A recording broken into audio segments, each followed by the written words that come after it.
сәлеметсіңдер ме балалар?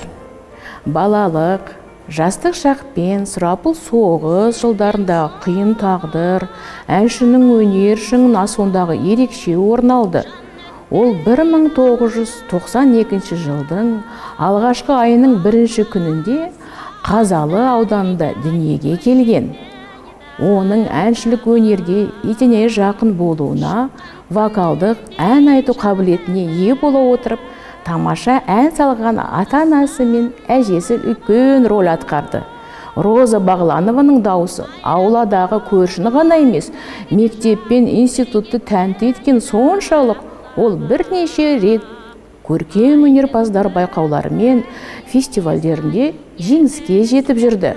Ұлы Отан соғысы басталысымен еңбек ету үшін Ташкентке көшіп келген сопрано дауысты Розаның нағыз мансаптық өсуі дәл осы қаладағы филармониядан бастау алады. Мұнда тағдырдың жазуымен оның өнерінің өрлеп өсуін жалғасын үлкен талант иесі Өзбек филармониясының директоры, Ташкент қаласындағы опера театрының солисі Мухеттин Кариб Якуб айқындап берді. Дәлірек айтсақ, ол Роза Бағланованы Өзбек мемлекеттік әйелдер ән және би ансамблі шақырды. Ол соғыс жүріп жатқанына қарамастан ансамбль құрамында қызыл әскерлер алдында мыңдаған концерт береді.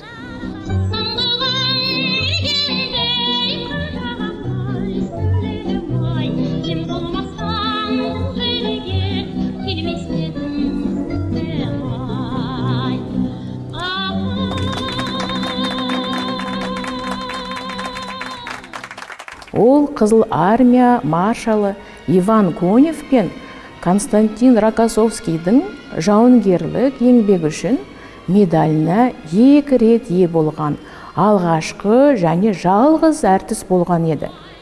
Роза Еділ бойындағы қала туралы ән Ақ Самара городок арқылы танымал бола бастайды.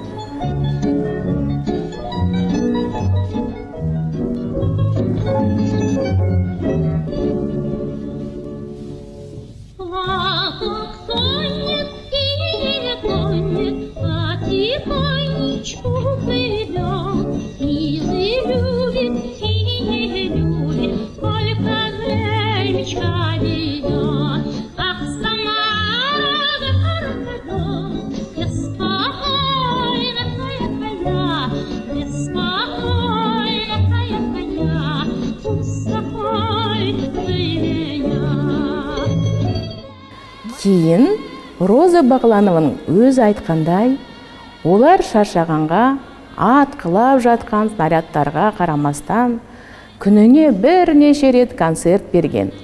Осындай күндердің бірінде көзіне жарақат алады. Көру қабілетін қалпына келтіру үшін ол 6 ота жасады.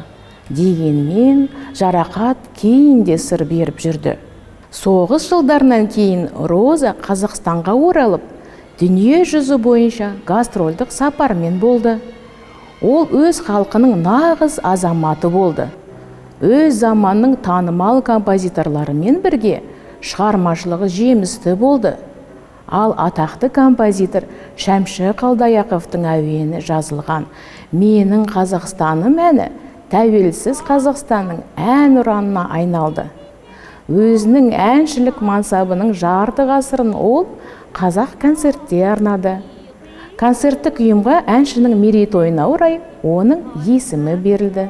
Роза Бағланова өткен дәуірдің атақты әртістерімен, әйгілі және танымал мәдениет қайраткерлерімен, соның ішінде Галина Уланова, Александр Вертинский, Святослав Рихтер, Майя Плисецкая, Аркадий Райкинмен бір сахнада ән шырқады.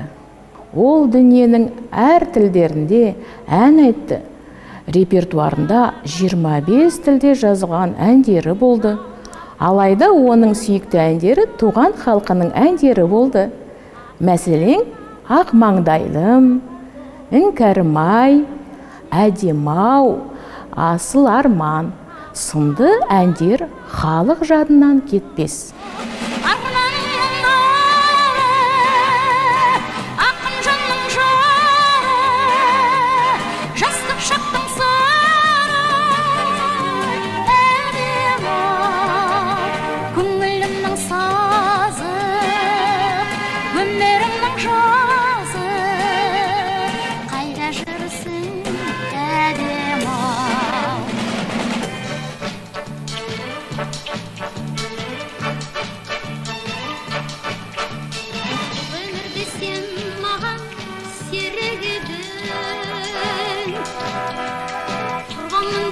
тыңдау беребеден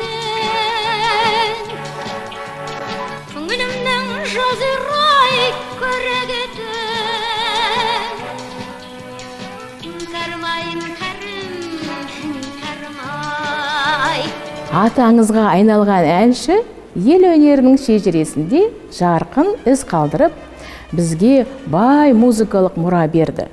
Ол өз отанына шексіз берілгендігінің, жарқын таланты мен тамаша орындаушылық шеберлігінің арқасында халықтың ерекше құрметі мен сүйіспеншілігіне бөленді. Мой народ, большое вам спасибо за то, что вы такие добрые. Я делаю перед вами низкий поклон, пока бьется в моей груди сердце мое, я не перестану служить вам. Ал балалар, осымен сабағымыз тәмамдаймыз. Сау болыңдар.